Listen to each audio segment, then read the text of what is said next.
Hello friends, जय हिंद। तो स्वागत है आपका अपना यूट्यूब चैनल एजुकेशनल नॉलेज पे। जैसा कि आप लोग दोस्तों जान रहे हैं, इस समय हम कक्षा 10 बोर्ड परीक्षा की दृष्टि से जितने भी हमारे 2019 से 24 तक के प्रीवियस ईयर पेपर हैं, उनको हम बहुविकल्पी, अति लघुत्तरी और लघुत्तरी प्रश्नों के साथ सॉल्व करा रहे हैं। तो देखिए, ये भी 2019 का ये तीसरा पेपर हम सॉल्व करा रहे हैं, जिसका कोड 932 BU है। जैसे देखिए, एक विषय के एक सन में 4 से 5 कोड के अलग अलग पेपर होते हैं। प्रश्न हमारे वही होते हैं। ये कोड चेंज होने से, बदलने से हमारे प्रश्न के जो क्रम है वो बदल जाते हैं।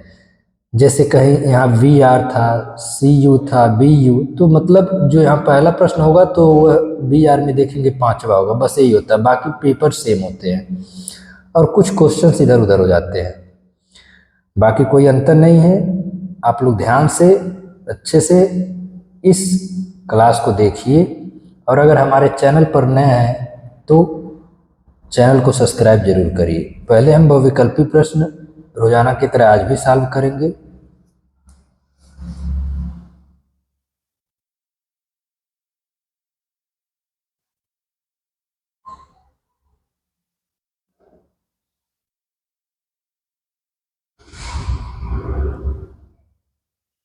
ईस्ट इंडिया कंपनी की स्थापना कब हुई थी? तो देखिए, 1505, 1600, 1602 ईस्वी, 1644। तो 1600 ईस्वी में हुई थी। रानी अवंतीबाई, जिन्होंने अंग्रेजों से सन 1857 में युद्ध किया, शासिका थीं। कहाँ की शासिका थीं? बैरकपुर की, आरा की, जगदीशपुर की, रामगढ़। तो ये रामगढ़ की।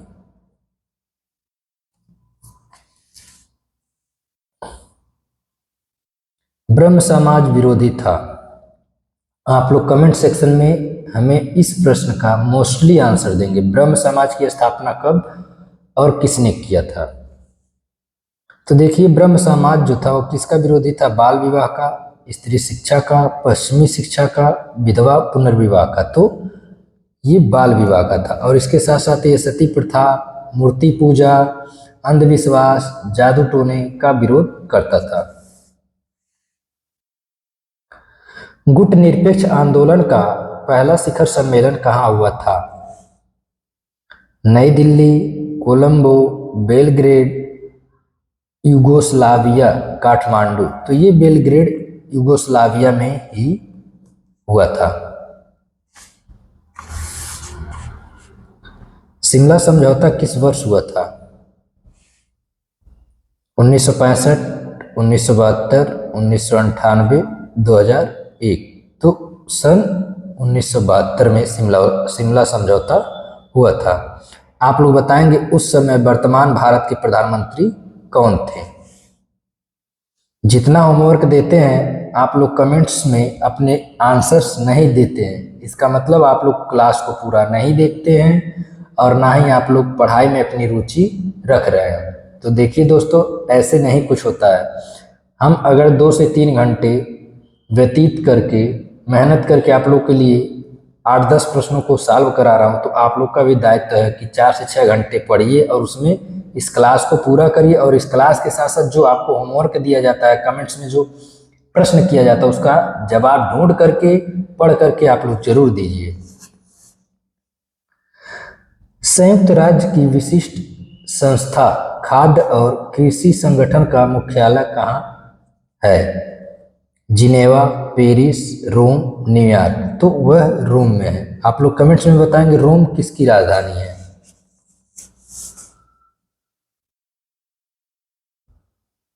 नीलगिरी पर्वत स्थित है उत्तरी भारत में, पूर्वी भारत में, दक्षिणी भारत में, पश्चिमी भारत में। तो नीलगिरी की पहाड़ियां जो है दक्षिण भारत में स्थित है। निम्नलिखित में से कौन सा क्षेत्र भूस्खलन से अधिक प्रभावित होता है? देखिए, भू का मतलब होता है जमीन या धरती, स्खलन का मतलब होता है खिसक जाना। तो समुद्री तटीय क्षेत्र, मैदानी क्षेत्र, पठारी क्षेत्र या पर्वतीय? तो सबसे ज़्यादा पर्वतीय इलाकों में भूस्खलन होता है। बारिश के समय में आप लोग देखे भी होंगे, पहाड़ अपने आप टूट टूट करके मिट्टी, पेड़ पौधे सब स्खलित हो जाते हैं, गिर जाते हैं। जब मूसलाधार वर्षा होती है, ज़्यादातर उस टाइम होता है। निम्नलिखित में से कौन सा क्षेत्र भूस्खलन से अधिक प्रभावित होता है? सॉरी, ये क्वेश्चन रिपीट हो गए हैं, नीचे आ जाएंगे। निम्नलिखित में से कौन सा विकसित देश है? चिली, अर्जेंटीना, दक्षिण कोरिया, स्विट्जरलैंड? तो स्विट्जरलैंड यहाँ हो जाएगा। बॉक्साइट अयस्क है, किसका है? जस्ता का, तांबा का, एल्यूमिनियम का, सीसा का? तो एल्यूमिनियम का। आप लोग नोट्स बना लीजिए, जितना हम पेपर सॉल्व करवा रहे हैं नोट कर लीजिए, और जब एग्जाम्स होगा तो उसको ज़रूर मिलाइएगा। फिर हमें कमेंट्स में बताइएगा कि ये पेपर सही था या गलत था। आपको अगर 10 क्वेश्चन करवा रहे हैं तो 2 क्वेश्चन कहीं ना कहीं आपको ज़रूर मिलेंगे एग्जाम्स में, और इस उम्मीद से करवा रहे हैं क्योंकि आप लोग अगर मेहनत थोड़ा सा करेंगे या अपना मेहनत दिखाएंगे तो हमारा मेहनत सफल होगा। सब्जी का बाजार स्थानीय, प्रादेशिक, क्षेत्रीय, राष्ट्रीय या अंतर्राष्ट्रीय? देखिए, सब्जी का बाजार क्या होता है? स्थान पे, अलग अलग स्थानों पे, अलग अलग जगहों पे लगता है। तो वह जो सब्जी का बाजार होता है, न वह राष्ट्रीय होता है ना प्रादेशिक होता है, वह कैसा होता है? स्थानीय होता है। नीति आयोग का गठन हुआ, ये क्वेश्चंस देखिए 2-3 वीडियो में हम रिपीट कर चुके हैं, अब तो आप लोग को याद हो जाना चाहिए। 2013 में, 2014 में, 2015 में या 2016 में? तो ये 1 जनवरी 2015 में नीति आयोग की स्थापना हुई थी। अब यहाँ से शुरू होता है हमारा अति लघुत्तरीय प्रश्न। फ्रांस में बास्तिल की घटना कब हुई थी? इसका क्या महत्व था? 14 जुलाई 1789 को बास्तिल पर हमले की याद में बास्तिल दिवस पर हर साल उसी तारीख को मनाया जाता है। बास्तिल का पतन एक युगांतरी घटना थी जो निरंकुशता का पतन एवं जनता की विजय का प्रतीक था। वास्तव में यह क्रांति का उद्घोष था और इसलिए फ्रांस में 14 जुलाई को स्वतंत्रता दिवस के रूप में मनाया जाता है। तो ये हमारा पहला प्रश्न का उत्तर था। अब आगे देखेंगे। प्रधानमंत्री के लिए न्यूनतम आयु क्या होनी चाहिए? भारत के प्रधानमंत्री के रूप में नियुक्ति होने के लिए न्यूनतम आयु 25 वर्ष होनी चाहिए। कितना सिंपल सा आंसर है, 2 लाइन का है उत्तर, सटीक लिखिए, आपको पूरा नंबर मिल जाएगा। उम्मीद करते हैं कि सारे प्रश्न आप लोग को समझ में आ रहे होंगे, और आप लोग क्लास को ज़्यादा से ज़्यादा शेयर करिए और लाइक पूरा करिए। लाइक के साथ साथ आप कमेंट्स में अपनी राय दीजिए, अपने प्रश्न पूछिए, हम जो प्रश्न पूछते हैं उसका उत्तर दीजिए। चलिए अगला प्रश्न देखते हैं। गुट निरपेक्षता और तटस्थता का अंतर समझाइए। देखिए, गुट निरपेक्ष क्या होता है समझते हैं। तटस्थता का मतलब है किसी का साथ नहीं देना, सिर्फ अपने विचारों पर कायम रहना। लेकिन गुट निरपेक्षता का मतलब है अपने गुट या संगठन की हर बात मानना, अर्थात एक साथ एक मत से किसी कार्य को करना। जैसे आप लोग सुने होंगे गुट निरपेक्ष राज्य, जो कई राज्यों का एक समूह होता है और मिल करके क्या करते हैं, काम करते हैं, तो वह गुट निरपेक्ष होता है। असहयोग आंदोलन क्यों प्रारंभ किया गया, उसका मुख्य कार्य क्या था? ये भी क्वेश्चंस 2 से 3 बार रिपीट हो रहा है प्रश्न में। अब तो आप लोग को यह मुजबानी याद हो जाना चाहिए। सभी भारतीय लोग सतर्क हो गए और उनका दृढ़ विश्वास था कि अंग्रेज किसी भी तरह से भारतीयों को दबाना चाहते हैं। महात्मा गांधी जी ने भारतीय राष्ट्रीय कांग्रेस के रूप में स्वशासन और पूर्ण स्वतंत्रता का लक्ष्य रखा। इस प्रकार उन्होंने 1 अगस्त 1920 को असहयोग आंदोलन प्रारंभ किया। इस आंदोलन, देखिए आंदोलन के कुछ प्रमुख उद्देश्य ये थे, मतलब इस आंदोलन के क्या उद्देश्य थे, इस आंदोलन में किन किन बातों पर विचार किया गया और महात्मा गांधी जी जो असहयोग आंदोलन चलाए थे उसका मुख्य उद्देश्य क्या थे, उसके बारे में हम जान लेते हैं।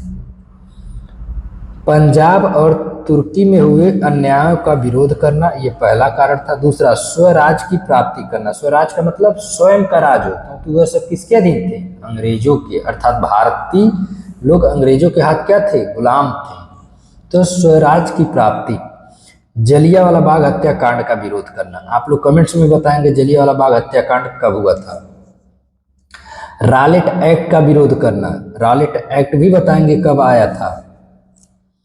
अंग्रेजी सरकार की वादा खिलाफी का विरोध करना। तो ये असहयोग आंदोलन के मुख्य उद्देश्य थे, और भी हैं लेकिन 2-4 ही हम इस वीडियो के माध्यम से जानेंगे। श्रीमती एनी बेसेंट कौन थी? उन्होंने भारत के लिए कौन से कार्य किए? डॉक्टर एनी बेसेंट 1 अक्टूबर 1847 को इनका जन्म हुआ था और इनकी मृत्यु 20 सितंबर 1933 को हुई थी। ये उनका जीवन और मरण का सन याद रखिएगा। ये क्या थी? ये अग्रणी आध्यात्मिक थियोसोफिस्ट, महिला अधिकारों की समर्थक, लेखक, वक्ता एवं भारत प्रेमी महिला थी। और थियोसोफिकल सोसाइटी का भी इन्होंने ही स्थापना किया था, ये भी बात ध्यान में रखिएगा। सन 1917 में वे भारतीय राष्ट्रीय कांग्रेस की पहली महिला अध्यक्ष भी बनी।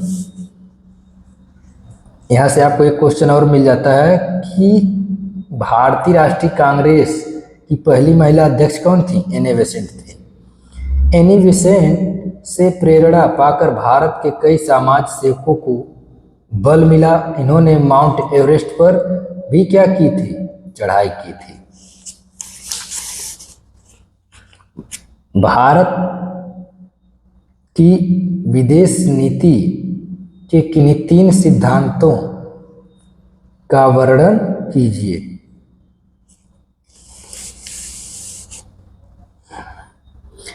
भारत की विदेश नीति का उद्देश्य अंतर्राष्ट्रीय शांति और सुरक्षा बनाए रखना, साम्राज्यवाद का विरोध करना, रंग भेद नीति के खिलाफ खड़ा होना, अंतर्राष्ट्रीय विवादों के शांतिपूर्ण और राजनैतिक समाधान का प्रचार करना, शांतिपूर्ण सह अस्तित्व को बढ़ावा देना, गुटनिरपेक्ष और गैर प्रसिद्ध रहना है। और इसके उद्देश्य थे आपसी सम्मान बढ़ाना, परस्पर गैर हस्तक्षेप करके किए बिना अपना विकास करना, परस्पर गैर आक्रामकता, आपसी लाभ, शांतिपूर्ण सह अस्तित्व। अगला जो प्रश्न है, संयुक्त राष्ट्र संघ की स्थापना क्यों हुई? उसके प्रमुख अंगों का संक्षेप में वर्णन कीजिए। देखिए, जिसके उद्देश्य में उल्लेख है कि यह अंतर्राष्ट्रीय कानून को सुविधाजनक बनाने के सहयोग, अंतर्राष्ट्रीय सुरक्षा, आर्थिक विकास, सामाजिक प्रगति, मानव अधिकार और विश्व शांति के लिए कार्यरत है। संयुक्त राष्ट्र की स्थापना 25 अक्टूबर 1945 को संयुक्त राष्ट्र संघ अधिकार पत्र पर 50 देशों के हस्ताक्षर होने के साथ हुई थी। अर्थात संयुक्त राष्ट्र संघ की स्थापना कब हुई? 25 अक्टूबर 1945 को। तो आप लोग बताएंगे कमेंट्स में संयुक्त राष्ट्र संघ की जो मुख्यालय वो कहाँ है। धन्यवाद।